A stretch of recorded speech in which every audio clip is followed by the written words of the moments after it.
नमस्ते। कवि गणानंद रीतिकाल की तीन प्रमुख काव्यधाराओं रीतिबद्ध, रीति सिद्ध और रीति मुक्त में से अंतिम काव्यधारा के अग्रणी कवि हैं। ये आनंदगण नाम से भी प्रसिद्ध है। अनुमान से इनका जन्मकाल संवत 1730 के आसपास है। इनके जन्मस्थान और जनक के नाम अज्ञात है। आरंभिक जीवन दिल्ली तथा उत्तर जीवन वृंदावन में बीता। जाति के कायस्थ थे। साहित्य और संगीत दोनों में इनकी असाधारण गति थी। आचार्य रामचंद्र शुक्ल ने रीति मुक्त गणानंद का समय 1746 संवत तक माना है। इस प्रकार आलोच्य गणानंद वृंदावन के आनंद गण है। आचार्य रामचंद्र शुक्ल के विचार में ये नादिर शाह के आक्रमण के समय मारे गए। आचार्य हजारी प्रसाद द्विवेदी ने इनके मत के साथ अपनी सहमति बताई है। लगता है कवि का मूल नाम आनंदगण ही रहा होगा, परंतु छंदात्मक लय, विधान आदि के कारण उन्होंने स्वयं ही आनंदगण से गणानंद नाम कर दिया होगा। अधिकांश विद्वान गणानंद का जन्म दिल्ली और उसके आसपास का होना मानते हैं। कहा जाता है कि ये शहंशाह मोहम्मद शाह रंगीले के दरबार में मीर मुंशी थे और किसी सुजान नामक नर्तकी पर आसक्त थे। एक दिन दरबारियों ने बादशाह से कह दिया कि मुंशी जी गाते बहुत अच्छा है। उसने इनका गाना सुनने की हठ पकड़ ली, पर ये गाना सुनाने में अपनी अशक्ति का ही निवेदन करते रहे। अंत में बादशाह से कहा गया कि यदि सुजान बुलाई जाए तो ये गाना सुनाएंगे। वह बुलाई गई और इन्होंने उसकी ओर उन्मुख होकर सचमुच में गाया और ऐसा गाया कि सारा दरबार मंत्रमुग्ध हो गया। बादशाह ने आज्ञा की अवहेलना के अपराध में इन्हें दिल्ली से निष्कासित कर दिया। सुजान को साथ चलने को कहा, किंतु सुजान ने इनका साथ नहीं दिया। वहां से वे वृंदावन चले गए और निम्बार्क संप्रदाय में दीक्षित हो गए। निम्बार्क संप्रदाय के आचार्य वृंदावन देव से दीक्षा ग्रहण की। इनका सखी भाव सूचक नाम बहुगुनी था। भगवान कृष्ण के प्रति अनुरक्त होकर वृंदावन में उन्होंने निम्बार्क संप्रदाय में दीक्षा ली और अपने परिवार का मोह भी उन्होंने उस भक्ति के कारण त्याग दिया। मरते दम तक वे राधा कृष्ण संबंधित गीत, कवित्त, सवैये लिखते रहे। ऐसे गणानंद आज के व्याख्यान का विषय है। इस व्याख्यान में मैं डॉक्टर अशोक पटेल, हिंदी विभाग, Shri Swaminarayan arts college, Gujarat university, Ahmedabad से आपको कवि गणानंद और उनकी प्रेम व्यंजना के विषय में बताऊंगा। अर्थात इस व्याख्यान का विषय दो भागों में बटा हुआ है। एक कवि गणानंद और दो गणानंद की प्रेम व्यंजना। पहले ही बताया कि सुजान नाम की एक स्त्री से गणानंद का अटूट प्रेम था। उसी के प्रेम के कारण गणानंद बादशाह के दरबार में बेअदबी कर बैठे, जिसके कारण नाराज होकर बादशाह ने उन्हें दरबार से निष्कासित कर दिया, अर्थात निकाल दिया। साथ ही गणानंद को सुजान की बेवफाई ने भी निराश और दुखी किया। वे वृंदावन चले गए और निम्बार्क संप्रदाय में दीक्षित होकर भक्त के रूप में जीवन निर्वाह करने लगे, परंतु वे सुजान को भूल नहीं पाए और अपनी रचनाओं में सुजान के नाम का प्रतीकात्मक प्रयोग करते हुए काव्य रचना करते रहे। सुजान बाद में कृष्ण का रूप धारण कर उनकी कविता में आई। गणानंद मूलतः प्रेम की पीड़ा के कवि है। वियोग वर्णन में उनका मन अधिक रमा है। वे अपनी कविता में अपने प्रेम की पीड़ा को व्यक्त करते हुए कहते हैं, तब तो छवि पीवत जीवत है, अब सोचन लोचन जात जरे, हित पोष के तोष सु प्राण पले, बिल लात महादुख दोष बरे, गण आनंद मित सुजान बिना, सब ही सुख साज समाज टरे, तब हार पहाड़ से लागत है, अब आनी कई बीच पहाड़ परे। इस काव्य पंक्तियों में गणानंद की अत्यधिक प्रेम पीड़ा अभिव्यक्त हुई है। ये प्रेम साधना का अत्यधिक पथ पार कर बड़े बड़े साधकों की कोटि में पहुंच गए थे। यमुना के कछारों और ब्रज की वीथियों में भ्रमण करते समय ये कभी आनंदातिरेक में हंसने लगते और कभी भावावेश में अश्रु की धारा इनके नेत्रों से प्रवाहित होने लगती। नागरीदास जैसे श्रेष्ठ महात्मा इनका बड़ा सम्मान करते थे। मथुरा पर अहमद शाह अब्दाली के प्रथम आक्रमण के समय संवत 1813 में मार डाले गए। विश्वनाथ प्रसाद मिश्र के मतानुसार उनकी मृत्यु अहमद शाह अब्दाली के मथुरा पर किए गए द्वितीय आक्रमण में हुई थी। उन्होंने लगभग 41 रचनाएं लिखी है और लगभग सभी रचनाएं प्राप्त होती है। इनका व्रज वर्णन यदि व्रज स्वरूप ही है तो इनकी सभी ज्ञात कृतियां उपलब्ध हो गई है। छंदाष्टक, त्रिभंगी छंद, कवित संग्रह स्फुट वस्तुतः कोई स्वतंत्र कृतियां नहीं है, फुटकल रचनाओं के छोटे छोटे संग्रह है। इनके समसामयिक व्रजनाथ ने इनके 500 कवित सवैयों का संग्रह किया था। इनके कवित का यह सबसे प्राचीन संग्रह है। इसके आरंभ में 2 तथा अंत में 6 कुल 8 छंद व्रजनाथ ने इनकी प्रशस्ति में स्वयं लिखे थे। पूरी दानगटा गणानंद कवित्त में संख्या 402 से 414 तक संग्रहित है। परमहंस वंशावली में उन्होंने गुरु परंपरा का उल्लेख किया है। इनकी लिखी एक फारसी मनस्वी भी बताई जाती है, पर वह अभी तक उपलब्ध नहीं हुई। गणानंद ग्रंथावली में उनकी 16 रचनाएं संकलित है। गणानंद के नाम से लगभग 4000 की संख्या में कवित्त और सवैये मिलते हैं। इनकी सर्वाधिक लोकप्रिय रचना सुजान हित है, जिसमें 507 पद है। इसमें सुजान के प्रेम, रूप, विरह आदि का वर्णन हुआ है। सुजान सागर, विरह लीला, कृपा कंड निबंध, रस केली वल्ली आदि प्रमुख रचनाएं हैं। उनकी अनेक रचनाओं का अंग्रेजी में भी अनुवाद हो चुका है। गणानंद के काव्य की विशेषताएं। हिंदी के मध्यकालीन स्वच्छंद प्रवाह के प्रमुख कर्ताओं में सबसे अधिक साहित्य श्रुत गणानंद ही प्रतीत होते हैं। इनकी रचना के 2 प्रकार हैं। एक प्रेम संवेदनात्मक अभिव्यक्ति की कविताएं और दूसरे भक्ति संवेदना की कविताएं।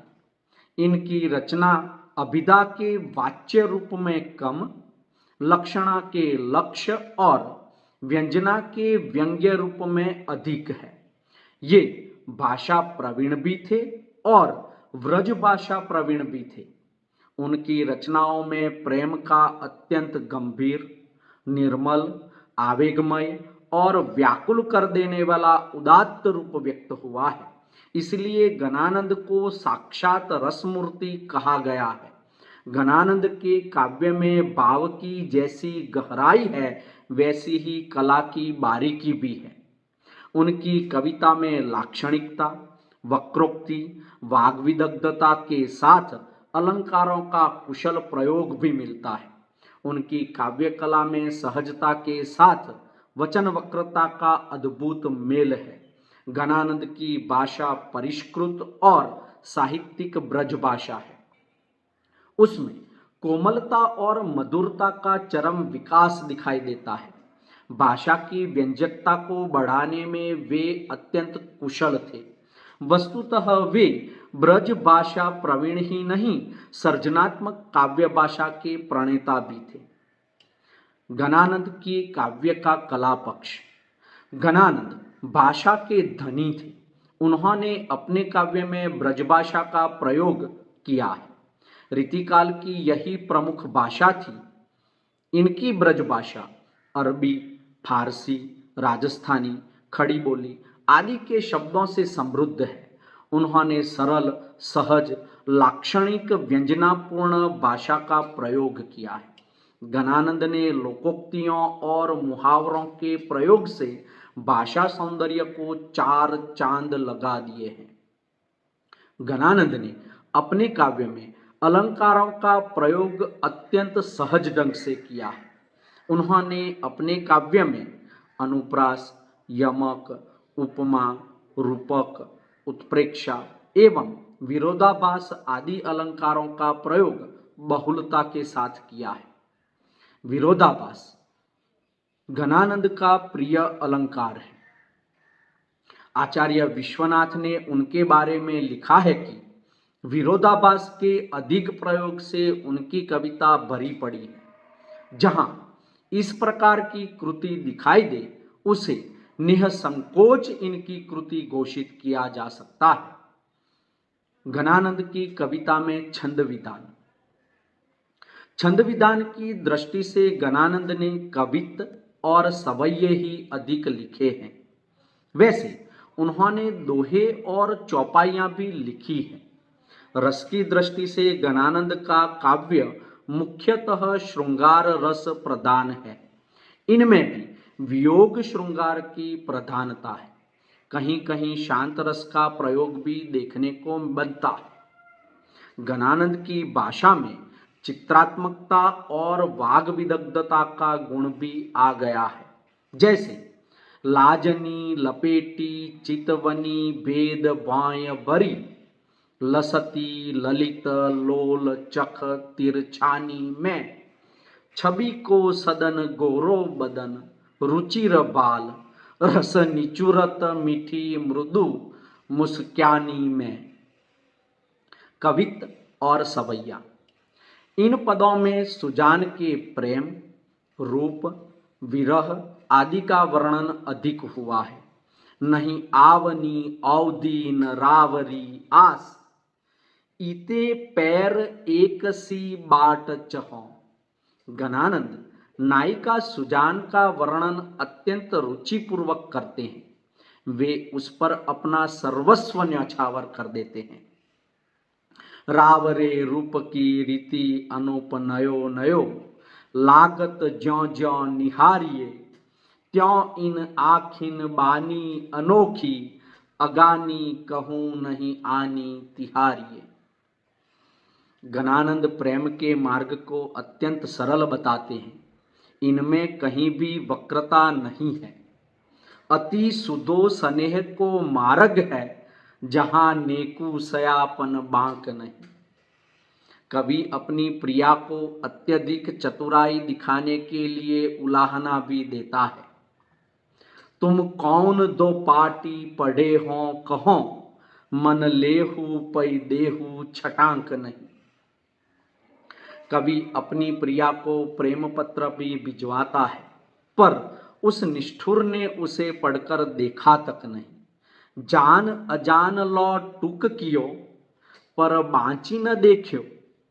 घनानंद की प्रेम व्यंजना। रूप सौंदर्य का वर्णन करने में कवि घनानंद का कोई सानी नहीं है। एक आलोचक ने कहा है कि गणानंद के काव्य की एक प्रमुख विशेषता है भाव प्रवणता के अनुरूप अभिव्यक्ति की स्वाभाविक वक्रता। गणानंद का प्रेम लौकिक प्रेम की भावभूमि से ऊपर उठकर अलौकिक प्रेम की बुलंदियों को छूता हुआ नजर आता है। तब कवि की प्रिया सुजान ही पर ब्रह्म का रूप बन जाती है। ऐसी दशा में गणानंद प्रेम से ऊपर उठकर भक्त बन जाते हैं। नेही सिर मोर एक तुम ही लो मेरी दौर, नहीं और ठौर काही सांकरे समाहारिये। प्रेम शब्द का अर्थ तृप्त करने वाला है। इस प्रकार प्रेम का अर्थ है किसी विषय, वस्तु या प्राणी के दर्शन और स्पर्श से मिलने का आनंद। हिंदी की रीतिकालीन कविता में मूलतः प्रेम के दो रूपों का वर्णन हुआ है, एक लौकिक प्रेम का और दूसरा पारलौकिक प्रेम का। उसमें भी रीतिकालीन कवियों का दिल लौकिक प्रेम में अधिक रमा है। एक और आलोचक ने कहा है कि गणानंद के प्रेम की पीड़ा रीतिकाल के सभी कवियों में सबसे अधिक है। ठाकुर जहां प्रेम को मन का प्रतिबिंब और बोगा तलवार की धार मानते हैं, वहीं गणानंद ने इसको स्नेह का सीधा मार्ग माना है, जिसमें कपटी लोगों के लिए कोई जगह नहीं है। इसलिए वे प्रश्न भी करते हैं कि प्रेम तो देने का नाम है, पर तुमने कौन सी पाती पढ़ ली है कि तुम लेते तो पूरा हो पर देते उसका छटांक भी नहीं। उनका प्रेम सच्चे प्रेमी का प्रेम है, जिसकी प्रेमिका उसे धोखा देती है, पर वो न उसकी फरियाद करते हैं और न ही उपालंब, जिसमें कोई कटुलता नहीं है, कुटिलता नहीं है। तभी तो आचार्य शुक्ल को कहना पड़ा कि प्रेम की गूढ़ अंतर्दशा का उद्घाटन जैसा उनमें अर्थात गणानंद में है, वैसा हिंदी के अन्य श्रृंगारिक कवि में नहीं। गणानंद का प्रेम मार्ग सहज और सरल है, जिसमें अहंकार को कोई जगह नहीं। तभी तो वे कहते हैं, गणानंद प्यारे सुजान सुनो, यहां एक ते दूसरो आंक नहीं। गणानंद मानते हैं कि प्रेम मार्ग में दूसरों के लिए कोई जगह नहीं होती। प्रेम में परेशान ये कवि बादल तक से कालिदास के यक्ष की तरह अपनी प्रेमिका सुजान के आंगन में बरस जाने के लिए विनती करता है। कहता है, तुम जल नहीं तो मेरी आंखों का आंसू लेकर ही सुजान के पास बरस जाओ। वे कहते हैं, कबहू बा बिसासी सुजान के आंगन, मो अंशुवन को लई बरसो। लेकिन प्रेमिका की इतनी परवाह करते हैं कि वे मेघ से आग्रह करते हैं कि मेरे खारे आंसू को तुम मीठे जल के रूप में परिवर्तित कर देना। रीतिकाल के वास्तव में ये पहले कवि हैं जिन्होंने शरीर को पर्दे में रखा है। कवि एक ऐसा चातक है जो अपनी प्रेमिका को बस निहारता रहता है। मोहन सोहन जोहन की लगिए रहे, आखिन के उर आरती। गणानंद के लिए प्रेम गोपियों की तरह एक साधना है। प्रेयसी सुजान का प्रेम उनके रोम रोम में व्याप्त हो गया था। पूरे प्रेम काव्य में गणानंद ऐसे एकलौते साहसी कवि है जो वियोग में भी हताश नहीं होते। उन्हें प्रेम में मर जाने से विरह में तड़पना ज्यादा पसंद है। वे सुजान को देखना चाहते हैं, उस सुजान को जिसे देखते ही उनका मन रिझ गया था और जिसे वे बुला नहीं पाते। हर तरफ उसी का चेहरा नजर आता है। रीतिकाल में जहाँ स्त्रियां पुरुष की पिपासा मात्र बन गई थी, वहीं गणानंद ने सुजान को सम्मान के उच्च शिखर पर पहुंचा दिया। उजरनी बसी है हमारी अखियानी देखो। गणानंद प्रेमिका की बेवफाई पर वियोग में जल जाते हैं, लेकिन कभी बदले पर उतारू नहीं होते। ये बादल तो सिर्फ पावस में बरसता है, पर गणानंद की आंखें साल भर बरसती रहती हैं। गणानंद के विषय में डॉक्टर जिया उर रहमान जाफरी के शब्दों में कहें तो कहना न होगा कि प्रेम की जो नफासत, बलागत और सदाकत गणानंद की कविताओं में मिलती है, वैसी चासनी सुर को छोड़कर हिंदी साहित्य में कहीं नहीं है। गणानंद प्रेम की पीर के कवि है। रीतिमुक्त कवियों में गणानंद प्रमुख कवि हुए, जिन्होंने प्रेम का वर्णन एक सतही रूप में न करके उसकी अथाह गहराई को नापने का प्रयास किया है। प्रेम के लौकिक पक्ष के साथ साथ इन्होंने अलौकिक पक्ष का भी निरूपण किया है। गणानंद के प्रेम संबंध में डॉक्टर बच्चन सिंह ने लिखा है कि उनकी प्रेम वेदना में सूफियों जैसी प्रेम की पीर थी, फिर भी वह उनसे भिन्न थी। मीरा का अनिर्वचनीय दर्द भी उनको मिला था, पर वह भक्त का भगवान के प्रति दर्द नहीं था। बोगा और ठाकुर की वैयक्तिक अन्यता भी थी, लेकिन उसके अतिरिक्त कुछ और भी था। गणानंद के प्रेम की व्यापकता के विषय में देखते हैं। गणानंद के इस तीखे और गहरे दर्द के पीछे उनका एकनिष्ठ एकांतिक प्रेम है, जो विषम होते हुए भी उनके लिए सर्वोपरि है। एकनिष्ठता ने उनके प्रेम को पराकाष्ठा पर पहुंचा दिया, जहां वे प्रेमी की कठोरता भूलकर भी उसकी सुधि में तन्मय है, उसके रूप पर न्यौछावर है, उसके नेह में पागल है। उनका यह प्रेम तुलसीदास के चातक की भांति है। गणानंद की प्रेम साधना इसलिए एक विषम साधना है। इसके पीछे भक्ति संप्रदायों की प्रेम साधना की पृष्ठभूमि है। उन्हीं की तरह प्रेम भाव को ये महाभाव मानते हैं और उसे ज्ञान से ऊंची पदवी दे डालते हैं। वे कहते हैं, ज्ञान हूं ते आगे जाकी पदवी परम ऊंची, रस उपजावई तामे भोगी भोग जात है। जान गणानंद अनोखे यह प्रेम पंथ, भूलते चलत रहे सुधि के थकित है। गणानंद के प्रेम का आदर्श। गणानंद का यह प्रेम शुद्ध है। इस प्रेम का आदर्श चातक है। वे तड़प तड़प कर मर जाएंगे, लेकिन उस प्रिय को हृदय से नहीं निकालेंगे जो एक बार उनके हृदय में बस गया है। चातक तो कुछ चाहता भी है, लेकिन गणानंद प्रतिदान में कुछ नहीं चाहते। इसलिए उनके प्रेम में गांधीर्य और गहराई है। सचमुच गणानंद प्रेम के पपीहे हैं।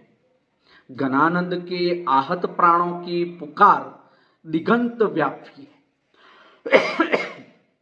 यह पुकार इतनी मार्मिक है कि सुनने वाले का कलेजा दहक उठे। यह पुकार आर्त पपीहे की अनवरत चलने वाली पुकार है। इसकी पुकार सुनकर पवन गलियों में हू हू करता है और मेघ आंसुओं की वर्षा करता है, लेकिन यह प्रिय न मालूम कैसा है, जो बार बार इस सरल और निस्वार्थ प्रेम को भी ठुकरा देता है।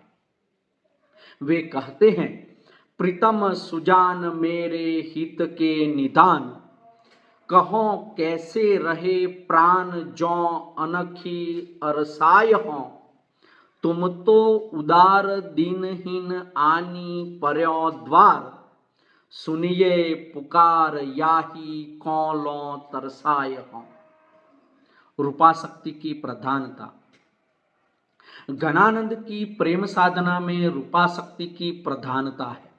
घनानंद के उत्कट विरह का मूल कारण यह है कि उनकी अलबेली सुजान अनिंद्य सुंदरी है। उसमें उन्हें अलौकिक सौंदर्य के दर्शन होते हैं। वे उस सौंदर्य को नित्य देखते रहना चाहते हैं।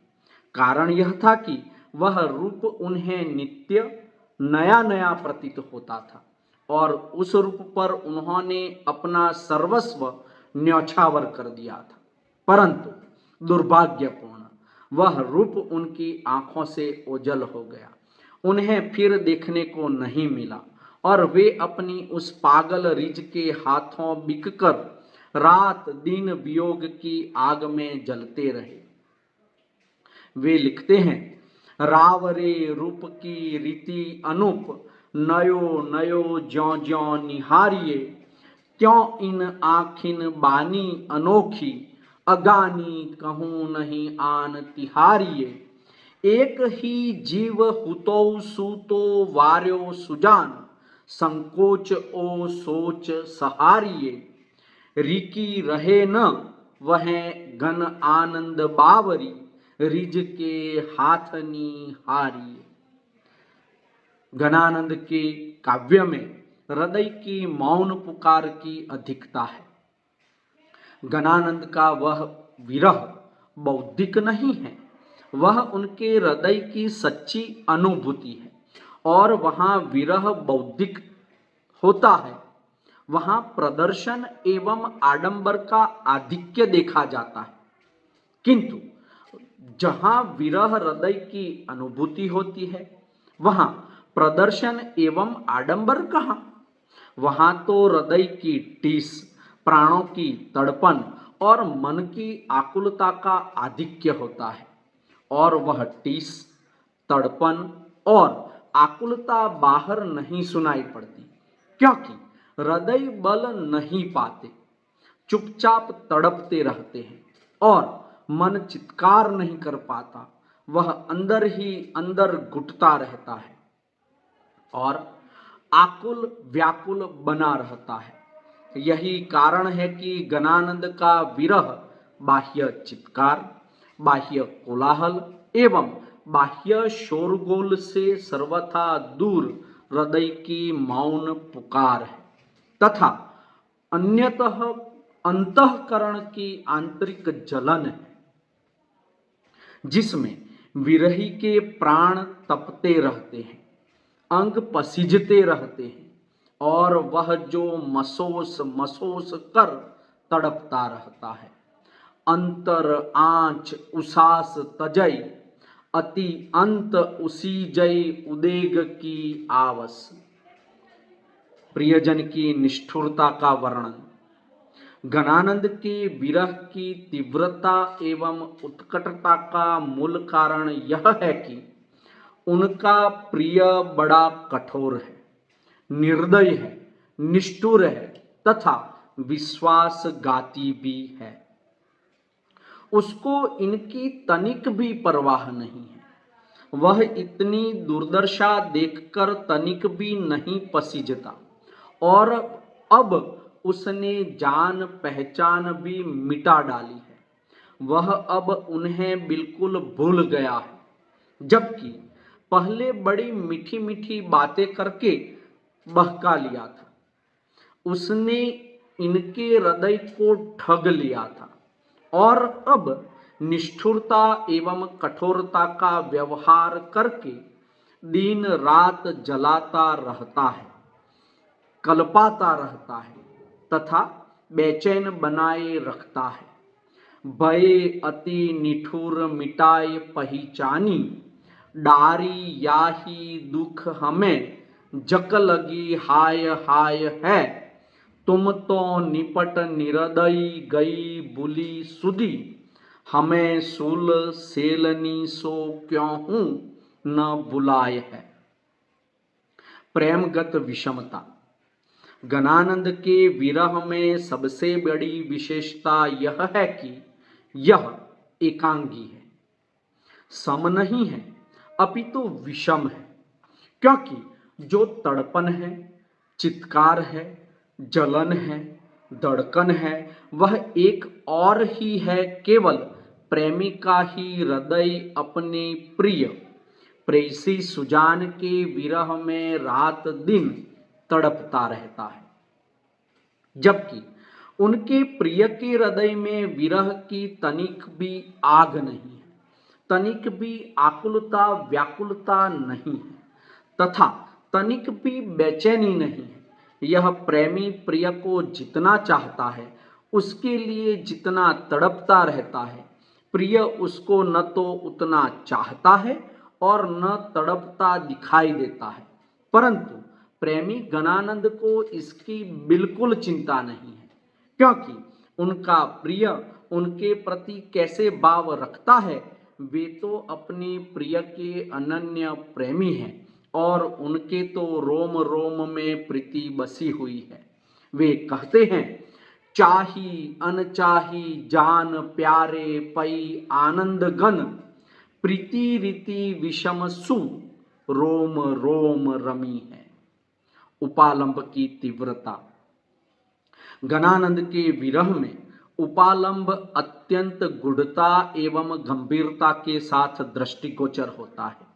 इस उपालंब में विरह प्रेम की एक निष्ठता भरी हुई है, उत्कटता भरी हुई है और प्रिय के प्रेम की उदासीनता भी भरी हुई है। इसलिए इन उपालंबों में विरही ने स्वयं को अत्यंत दीन, हीन और दुखी, विनम्र एवं अनन्य प्रेमी को कपटी, विश्वासघाती, छली, निर्मोही, सभी प्रकार से सुख संपन्न एवं प्रेम रहित कहा है। अपने प्रेम की इसी अनन्य एकनिष्ठता तथा प्रिय की उदासीनता एवं कपट व्यवहार पूर्ण कठोरता पर उपालंब देते हुए कवि ने कितनी मधुर उक्ति दी है। अति सुदो स्नेह को मार्ग है, जहाँ नेक सयापन बांक नहीं, तहाँ सांचे चले तजी आपुन पौ, जजके कपटी जे निशांक नहीं। गण आनंद प्यारे सुजान सुनो, इत एक ते दूसरो आंक नहीं, तुम कौन दो पाटी पड़े हो, लला मन लेहू पै देहू छटांक नहीं। निष्कर्ष रूप में कहें तो गणानंद का प्रेम ऐसा प्रेम है जिसमें उनके पल्ले सिवाय वेदना और बेचैनी के कुछ नहीं पड़ा। उनको प्रेम में संयोग का सुख नहीं है, बल्कि वियोग में उन्हें परम आनंद मिलता है। गणानंद का विरह अनुभूति की गहराई और प्राणों की आकुलता से संपृक्त है। वह प्रेम की कसौटी है। जो विरही इस कसौटी पर खरा उतरता है, वही सच्चा प्रेमी माना जाता है, क्योंकि प्रेम का सात्विक रूप विरह है, जबकि संयोग प्रेम का राजसी रूप है। संयोग में प्रेमी वासना का शिकार बना रहता है, जबकि वियोग में वह वासना से ऊपर उठकर आध्यात्मिक स्थिति को प्राप्त कर लेता है। वैसे भी संयोग में प्रेम के वास्तविक रूप का पता नहीं चलता, क्योंकि प्रेमियों के हृदय में एक दूसरे के प्रति कितनी दृढ़ता है, कितनी निष्ठा है, कितनी आतुरता है, कितनी तीव्रता है और कितनी चाह है, इसका ज्ञान विरह में ही होता है। विरह प्रेमी की दृढ़ता का परिचायक होता है। विरह ही उसकी निष्ठा एवं उत्कंठा का द्योतक होता है और विरह ही एक प्रेमी की प्रिय के प्रति उत्कट चाह, तीव्र आकांक्षा, सुदृढ़ लालसा एवं उदाम आकुलता का ज्ञापक होता है। इसलिए विरह काव्य सर्वाधिक हृदयद्रावक, चित्ताकर्षक और संवेदनात्मक होता है। गणानंद भी ऐसे ही विरही कवि है जिनके हृदय में अपनी प्रेयसी सुजान की उत्कट विरह भावना भरी हुई है। गणानंद के हृदय में हृदय की उद्दाम लालसा एवं उत्कंठा का प्राधान्य है। उसमें अनुभूति की तीव्रता है, अंतःकरण की सात्विक वेदना का आधिक्य है और बाह्याडंबर लेश मात्र भी नहीं है। अस्तु।